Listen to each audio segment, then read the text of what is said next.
Ever wondered why you don't sneeze while you're asleep?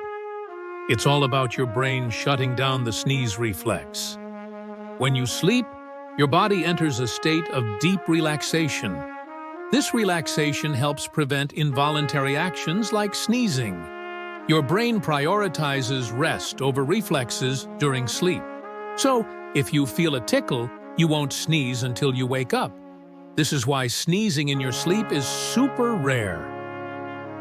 Next time you sneeze, remember your brain's amazing control. Isn't it cool how our bodies work while we sleep?